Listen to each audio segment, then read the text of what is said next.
Welcome back to the Wizard Shop, guys. We have Leo's Viper here, and if you watch previous videos, we actually sent a DeLorean back in time to get the parts for it to a dealership back in the 1990s. We actually have the parts here, and we're ready to do the intake gaskets. Also, if you watch that video, you saw that it has severe intake gasket leak, vacuum leak. It runs really bad when you first start it up cold, and really all the time, but especially cold, it runs really bad. So we're going to be taking the intake off, which is a fairly simple job today, and putting the new gaskets on and reassembling it, and that'll take care of his rough running issue and make him a much happier customer. So on we go.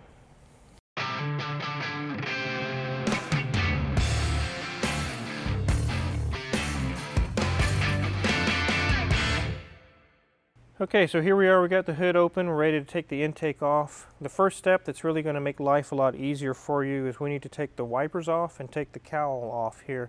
And that'll allow us to get behind the intake and get the last bolts and a fuel line and a few other things out of the way so we can get the intake off. So first step we want to do is flip these little plastic covers up on the wipers. Just get a small flat screwdriver underneath and just gently pry, and they pop up. Then there's a 13mm bolt on both sides that you take loose. Some of this stuff I've already taken loose, but you take the nut off. Then you want to raise the wiper and kind of just rock it back and forth until it comes off. And you'll have your little, this is the windshield washer hose. You'll unhook that from underneath.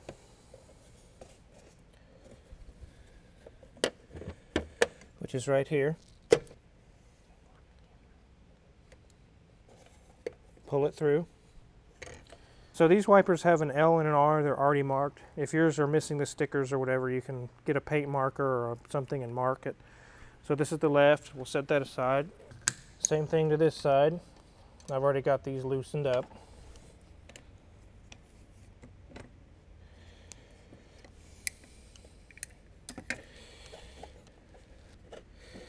Here it is right here. Pull that through. There's the right side. Now that we have the wipers off, the next step is a set of Phillips screws that are along the cowl. You'll have to open the doors to get the outer edges.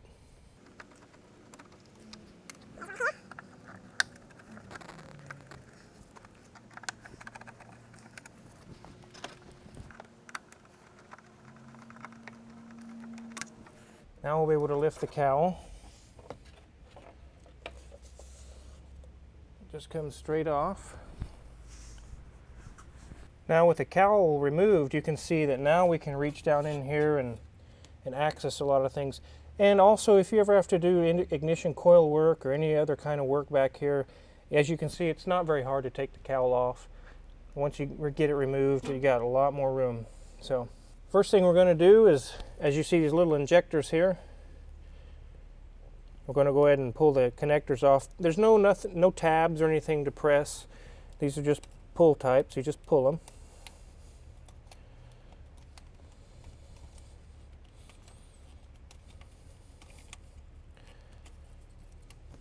Okay, there is 20 of these little bolts. They have a little Torx head on them, but they're also 11mm sockets. We're just going to use the 11. There's 20 of them staggered along here that actually bolt the intake to the heads. And what I use to get at them is a 1/4-inch drive, and the reason why is because it's real thin here and have 11 at the end. As you can see, there's places where you can't get the socket in, but then if you move along, all of a sudden you can fit in there and get to the bolts, take them out. If you drop one down in there, it's not a huge deal. There's nothing down there but just an empty cavity. You can get a magnet or just wait till you get the intake off. Some of these I've already gotten off, but as I show you here, you get in there and take them loose. I actually have a couple back here. I'll go ahead and show you how I do that.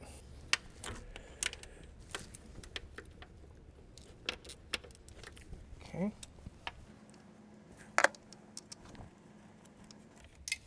And as you see, as you heard, I dropped it. It's not that big of a deal. Just get a magnet in there and take them out.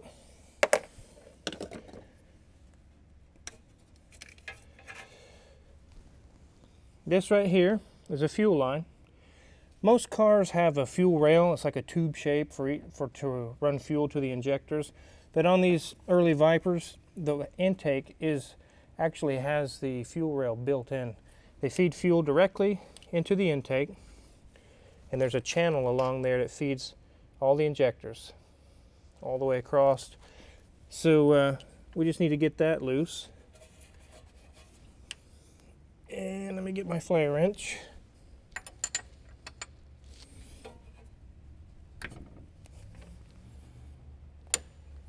Once you break it loose, it comes off pretty easy. Another thing you guys want to be careful of when you're working along here is if you slip with your wrench. This is the edge of the glass right here, and you could easily crack your windshield. So be careful around here.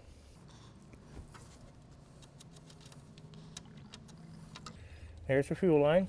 As you can see, there's an O-ring there we'll be replacing before we reassemble it. But you want to make sure you get that O-ring replaced, otherwise you could have fuel leaks.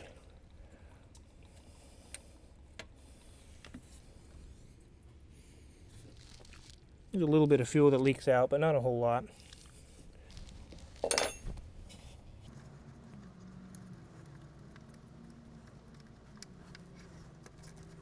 All that is a bracket to hold some connectors. Get that undone.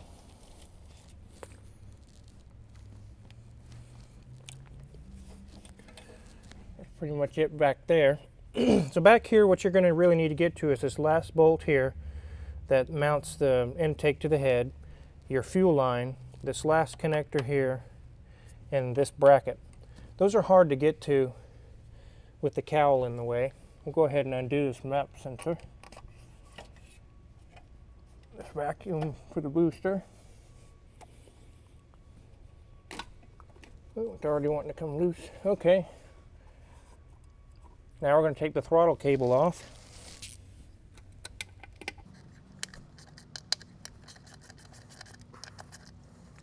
As you can see, I've already put orange marks to put it back the way it was. Otherwise, you won't exactly know where you were.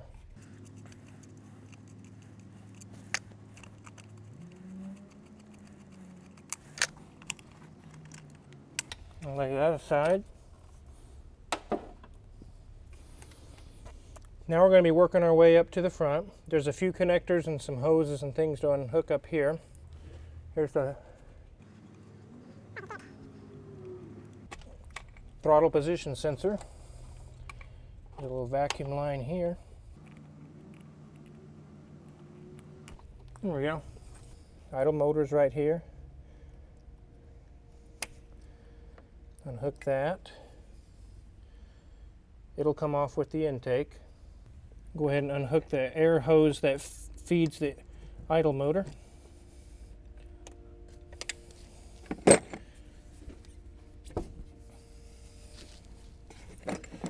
Unhook the intake ducts.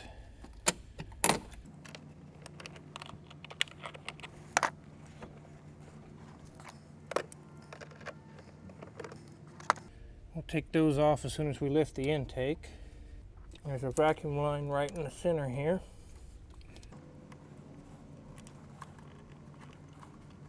Yeah, that'll work. It comes off that way too.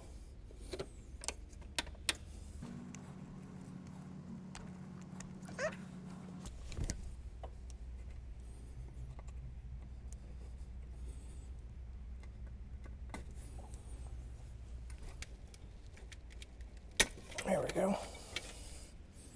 There's a little harness that has a little push pin that just fits in a hole. Just pull it out and set it aside. Okay, so we got everything unhooked. The next step is we're going to lift straight up on the intake. These little wiring, the wire connectors that go to the injectors, they will just fit down in between and just leave them down there where they're at.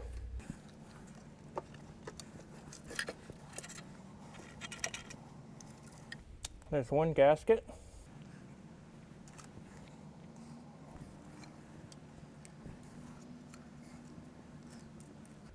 See how deformed it is? It's not perfectly oval. Look at this one. I don't know, but I wonder if this has been off before and they didn't put them in just right.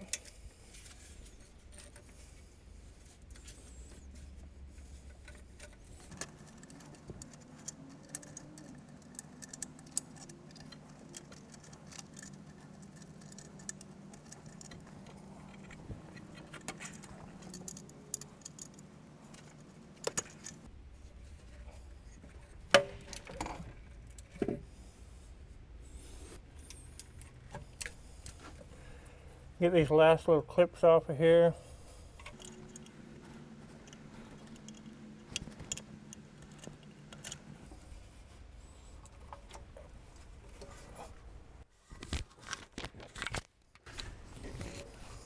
We can see here that it's dusty and dirty right here, and then it's shiny.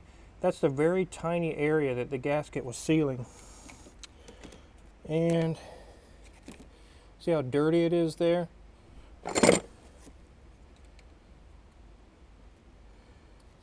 These gaskets were, I wonder if they've been tampered with in the past.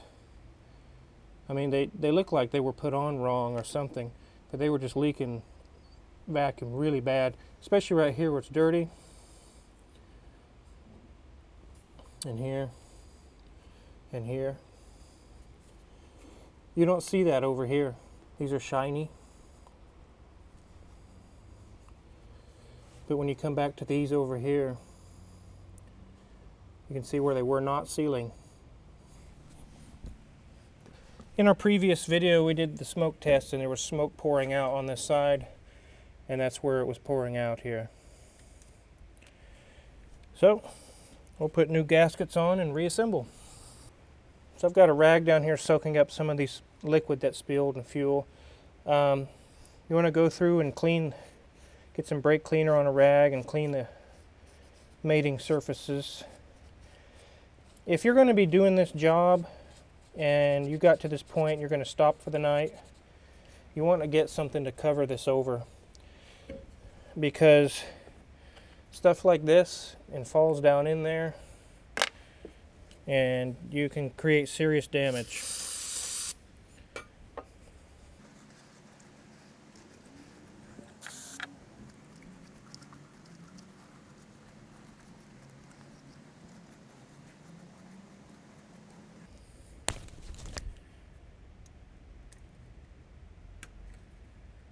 Make sure these little plastic pins are pulled out. They're part of the gas intake gasket.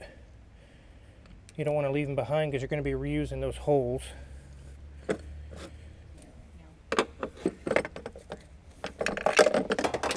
Wonderful.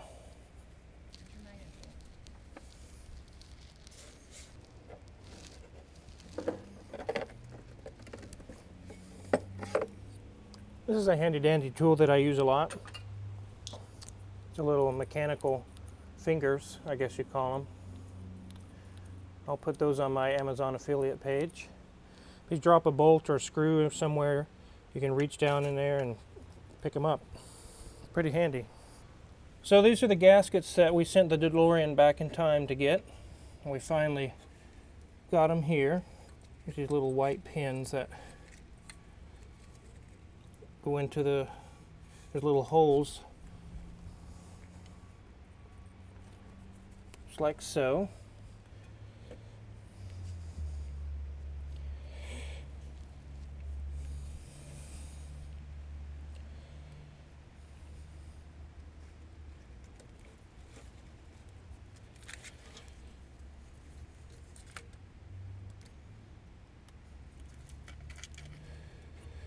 Make sure you use your little plastic guide, these little push pins.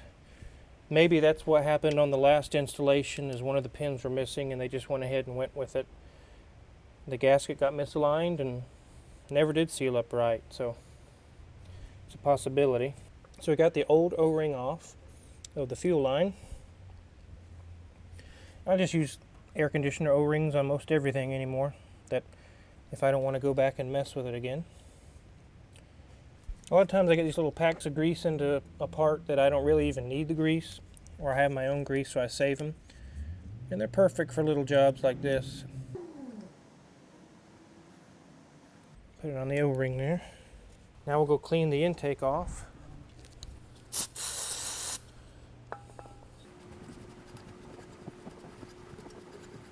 Make sure there's no pieces of gasket left over, like that. If you have any gasket residue left, you can take a straight razor and carefully, this is aluminum, so it'll shave off. You want to be careful. Carefully remove the gasket remnants.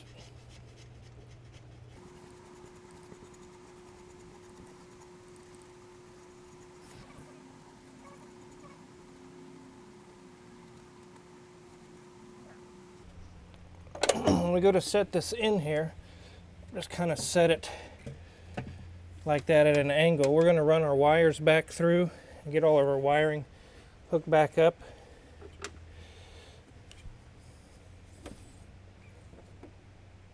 We don't want to tear our gasket while we're doing that.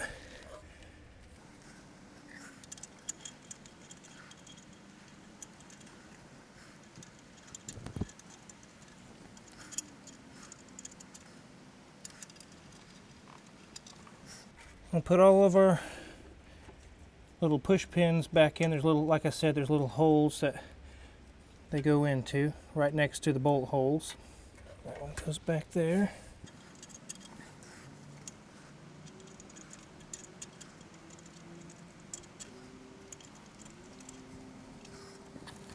Okay, so there's 3 push pin connectors to put your harness back onto the intake, little holes next to the bolt holes. Don't put them in the actual bolt holes. You'll cause yourself more trouble. Make sure you got all these pushed up through. 1, 2, 3, 4, 5. 1, 2, 3, 4, and here's 5. Now we're going to lower the intake down. Make sure, double check that the gasket is still straight and flat. Everything looks good. I'll go ahead and lower it down.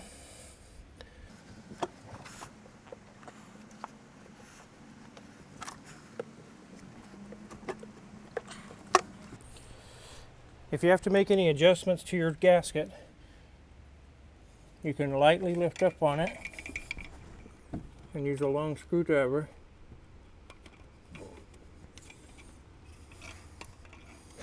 Make any adjustments.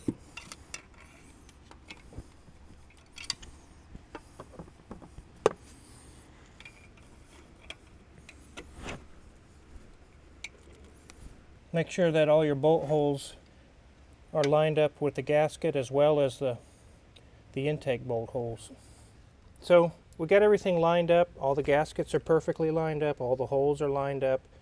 Everything else, the reassembly, is exactly the same as we took it apart.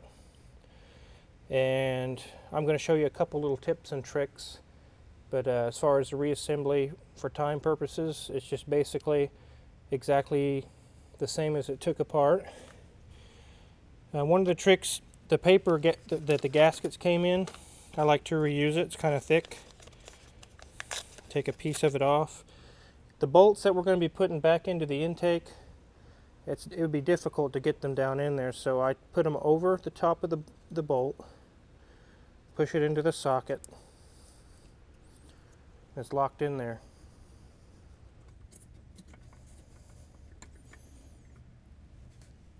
Once you get it just barely seated, you can wiggle it to take the paper loose.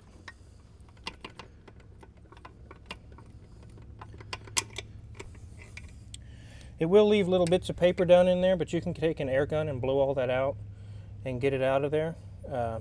I'd rather have little bits of paper in there than my bolts keep falling down in there and getting really angry. So it works really good for me. So you get all the bolts in there, and they tighten them to 10 inch-pounds, and then the final pass on them. You start in the middle. You go 1, 2, 3, 4, 5, 6, 7, 8, 9, back and forth until you've reached all the way out. And you can look on Google to get the torque sequence on it. But basically just start in the middle and work your way in a pattern out. The final sequence is 96 inch-pounds, and that's the final torque on those. This and head bolts and exhaust bolts and different things, those are places that I will use a torque wrench because I want it done right, and I don't want to mess with it again. So once you get those torqued, you reassemble all your wiring, your fuel line, put all your connectors back together that go back in the back. Then you can put your cowl back together and your wipers. Generally the wipers, when you go to put them back on, you want them straight. You don't want them like this or down, or make sure they're both straight. Yeah, hook up all your vacuum lines, your sensors up here, your throttle cable, your intake ducts. Yeah, when you go to first start this, you're going to have to let it refill the fuel chamber in the heads. It'd take a few cranks to get it going again, and it may run rough at first for a little bit until it works the air out of it.